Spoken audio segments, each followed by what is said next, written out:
சூப்பரான வாழைப்பூ பருப்பு உசிலி எப்படி செய்யுதுன்னு பார்க்கலாமா? ஒரு மிக்சி ஜார்ல 50 கிராம் கடலை பருப்பை 1 மணி நேரம் ஊற வச்சு எடுத்துருக்கு, அதை சேர்த்துக்கலாம். இன்கிரீடியன்ஸ் அளவுலாம் டிஸ்கிரிப்ஷன்ல தர. உப்பு சோம்பு சேர்த்து கொரப்பா அரைச்சிக்கலாம். ஸ்டவ் ஆன் பண்ணிட்டு ஒரு தவால இந்த மாதிரி அடை மாதிரி தட்டி இந்த கடலை பருப்பை வேக வச்சு எடுத்துக்கலாம். உங்களுக்கு இந்த மாதிரி வேண்டாம்னா நீங்க இட்லி பாத்திரத்துல கூட வேக வச்சுக்கோங்க.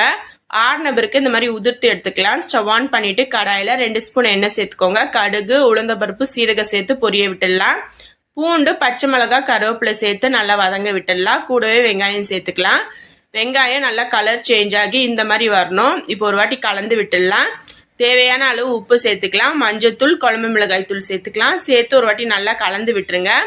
கலந்து விட்டுட்டு வாழைப்பூவை கட் பண்ணி தண்ணியில போட்டு வச்சிருக்க அதை சேர்த்துக்கலாம். சேர்த்து கலந்து விட்டு ஸ்டவ்வை மீடியம் ஃப்ளேம்ல வச்சு வாழைப்பூ நல்லா வதங்கி வரட்டும். இந்த மாதிரி இப்போ வேக வச்ச கடலைப்பருப்பு, கொத்தமல்லி தூவி நம்ம கலந்து எடுத்துட்டோம்னா வாழைப்பூ உசிலி சூப்பரா ரெடி ஆயிடுச்சு. கண்டிப்பா ட்ரை பண்ணி